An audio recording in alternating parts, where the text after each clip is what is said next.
ജനുവരി 12 ഈ തീയതിയിൽ തിരുസഭ അനുസ്മരിക്കുന്ന വിശുദ്ധർ: വിശുദ്ധ എൽഡ്രഡ്, വിശുദ്ധ അല്ലാൻ, വിശുദ്ധ ആന്റണി മേരി പൂച്ചി, വിശുദ്ധ അർക്കേഡിയൂസ്, വിശുദ്ധ ബെനഡിക്ട് ബിസ്കോപ്പ്, വിശുദ്ധ സേസരിയ.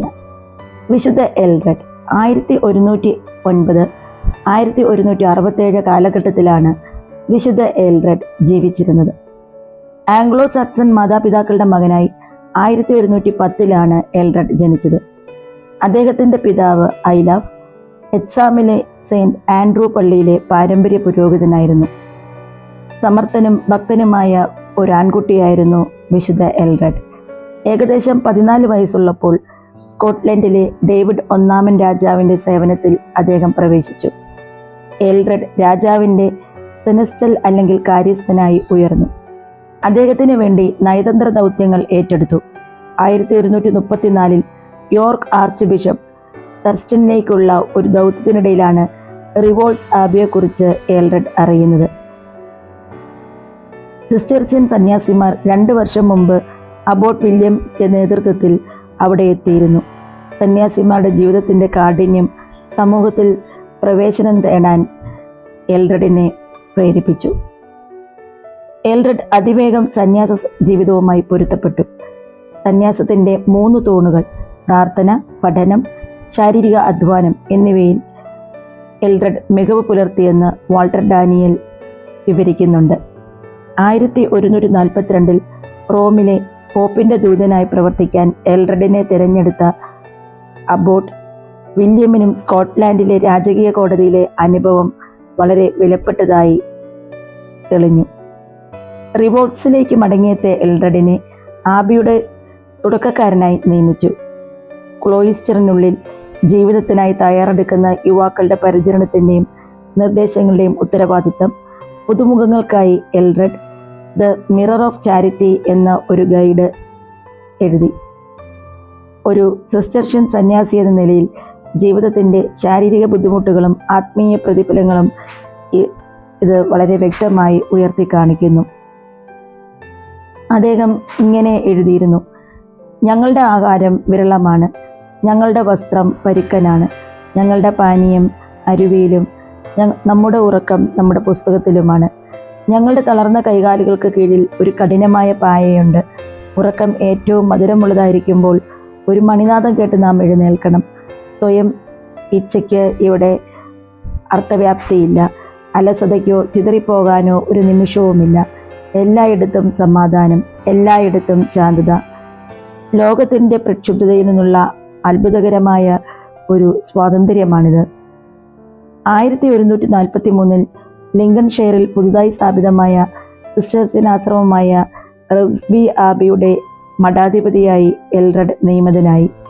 എന്നിരുന്നാലും അദ്ദേഹം വലിയ കാര്യങ്ങൾക്കായി വിധിക്കപ്പെട്ടു. 1147 അതിൻ്റെ 3ാമത്തെ മഠാധിപതിയായി സേവിക്കാൻ റിവോൾട്സിലേക്ക് അദ്ദേഹത്തെ തിരിച്ചു വിളിച്ചു. അടുത്ത 20 വർഷത്തിനുള്ളിൽ അഭിവൃദ്ധി പ്രാപിച്ച മഠം മതപരവും സാംസ്കാരികവും സാമ്പത്തികവുമായ ഒരു ശക്തി കേന്ദ്രമായി മാറി. വാൾട്ടർ ഡാനിയൽ പറയുന്നതനുസരിച്ച് എൽഡ്രഡ് എല്ലാം ഇരട്ടിയാക്കി തന്നു. സമൂഹത്തിൻ്റെ വലിപ്പം 640 പുരുഷന്മാരിലെത്തി. ഇംഗ്ലണ്ട്, ഫ്രാൻസ്, സ്കോട്ട്ലൻഡ് എന്നിവിടങ്ങളിലെ രാജകീയ കോടതികളിലും റോമിലെ മാർപ്പാപ്പന്മാർക്കും റിവോൾട്സിൻ്റെ പേര് വളരെ പെട്ടെന്ന് തന്നെ മനസ്സിലാക്കാൻ കഴിഞ്ഞിരുന്നു. അത്രത്തോളം അത് പ്രസിദ്ധമായിരുന്നു. യൂറോപ്പിലെമ്പാടുമുള്ള റിക്രൂട്ട്മെൻറ്റുകളെ ആശ്രമം ആകർഷിച്ചു. മറ്റാശ്രമങ്ങളിൽ സ്ഥിരതാമസമാക്കാൻ പാടുപെട്ട പുരുഷന്മാരും ഇവരിൽ ഉൾപ്പെടുന്നു. എൽഡ്രഡിൽ അവർ സ്നേഹവും അനുകമ്പയും ഉള്ള ഒരു പിതാവിനെ കണ്ടെത്തി. അവരുടെ സന്യാസ തൊഴിൽ നിറവേറ്റാൻ അവർക്ക് കഴിഞ്ഞു. വാൾട്ടർ ഡാനിയലും അദ്ദേഹത്തിൻ്റെ സഹോദര സന്യാസിമാരും തങ്ങളുടെ മഠാധിപതിയെ നമ്മുടെ എൽഡ്രഡ് എന്ന് വിളിക്കുന്ന തരത്തിൽ എൽഡ്രഡിനെ അവർ ബഹുമാനിച്ചിരുന്നു. ആബിയുടെ വലിയ പള്ളി, ചാപ്റ്റർ ഹൗസ്, നോവീസസ് ചേംബർ, സന്യാസിമാരുടെ ആശുപത്രി, ക്ലോയിസ്റ്റർ എന്നിവയുൾപ്പെടെ നിരവധി കെട്ടിടങ്ങളുടെ നിർമ്മാണത്തിന് അദ്ദേഹം മേൽനോട്ടം വഹിച്ചു. ഒരു പ്രചോദനാത്മക സന്യാസ നേതാവെന്ന നിലയിൽ എൽഡ്രഡ് ഒരു മികച്ച എഴുത്തുകാരൻ കൂടിയായിരുന്നു. അദ്ദേഹത്തിൻ്റെ രചനകളിൽ വിശുദ്ധരുടെ ജീവിതം, ചരിത്രങ്ങൾ, സന്യാസ ജീവിതത്തിലേക്കുള്ള വഴികാട്ടികൾ, ദൈവശാസ്ത്ര കൃതികൾ എന്നിവ ഉൾപ്പെടുന്നു. 13 കൃതികൾ ഇപ്പോഴും നിലനിൽക്കുന്നതായി അറിയപ്പെടുന്നു. കൂടാതെ അദ്ദേഹത്തിൻ്റെ രചനകൾ 12ാം നൂറ്റാണ്ടിൻ്റെ അവസാനത്തെ റിവാൾട്സിന്റെ ലൈബ്രറിയിൽ കാറ്റലോഗിൽ പ്രാധാന്യം അറിയിക്കുന്നു. ആത്മീയ സൗഹൃദം എന്ന പുസ്തകത്തിലൂടെയാണ് അദ്ദേഹം കൂടുതൽ അറിയപ്പെടുന്നത്. അത് സൗഹൃദത്തിന്റെ ഒരു ആദർശം അവതരിപ്പിക്കുന്നു. അതുപോലെ തന്നെ കഴിവുള്ള ഒരു പ്രസംഗകൻ കൂടിയായിരുന്നു.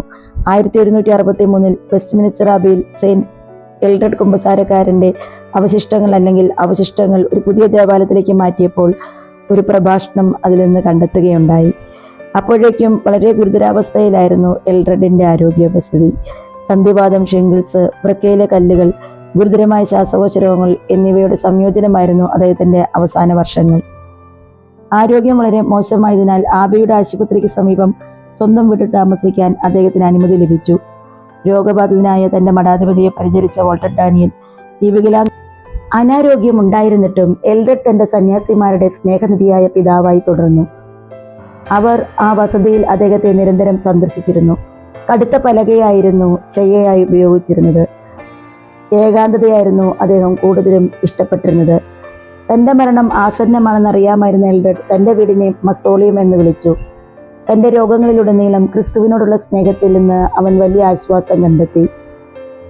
തപോനിഷ്ഠയ്ക്ക് പ്രഥമ സ്ഥാനം നൽകിയിരുന്ന റിവോ ആശ്രമത്തിന്റെ ആപട്ടും 300 സന്യാസികളുടെ സുപ്പീരിയറുമായിരുന്ന എൽഡ്രഡ് 1167 ജനുവരി 12 തന്റെ 58ാമത്തെ വയസ്സിൽ കർത്താവിൽ നിദ്ര പ്രാപിച്ചു. അദ്ദേഹത്തെ ഉടൻ തന്നെ ഒരു വിശുദ്ധനായി എല്ലാവരും കണക്കാക്കിയിരുന്നു. അദ്ദേഹത്തിന്റെ ജീവിതകാലത്ത് പ്രവചനത്തിന്റെ ശക്തിയും അത്ഭുതകരമായ രോഗശാന്തി ചെയ്യാനുള്ള കഴിവും ഉൾപ്പെടെ മധ്യകാല വിശുദ്ധന്മാരുമായി ബന്ധപ്പെട്ട നിരവധി സ്വഭാവ സവിശേഷതകൾ അദ്ദേഹം പ്രദർശിപ്പിച്ചിരുന്നു. അതുപോലെ തന്നെ അദ്ദേഹത്തിന്റെ മൃതദേഹം സംസ്കരിക്കുന്നതിന് തയ്യാറെടുക്കുമ്പോൾ അദ്ദേഹത്തിന്റെ ചർമ്മം ഗ്ലാസിനേക്കാൾ വ്യക്തവും മഞ്ഞിനേക്കാൾ വെളുത്തതുമായി കണ്ടെത്തിയത് വിശുദ്ധിയുടെ മറ്റൊരു സൂചനയായി വെളിവാക്കപ്പെട്ടു. ഇന്നത്തെ ഈ ദിവസം വിശുദ്ധ എൽഡ്രഡിന്റെ ഈ വാക്കുകൾ നമുക്ക് വിചിന്തനം ചെയ്യാം. എല്ലാത്തിലും ക്രിസ്തുവിന്റെ പീഡാനുഭവത്തോട് നാം യോജിച്ചിരുന്നാൽ മാത്രമേ യഥാർത്ഥ ദൈവസ്നേഹം ലഭിക്കുകയുള്ളൂ. വിശുദ്ധനായ എൽഡ്രഡെ, ഈ ലോകത്തിൽ ജീവിക്കുന്ന എല്ലാവർക്കും യഥാർത്ഥമായ ദൈവസ്നേഹം കണ്ടെത്തുന്നതിനുള്ള എല്ലാവിധ സാഹചര്യങ്ങളും ഒരുക്കി കൊടുക്കുവാൻ പിതാവായ ദൈവത്തോട് നിരന്തരം മധ്യസ്ഥം വഹിച്ച് പ്രാർത്ഥിക്കണമേ.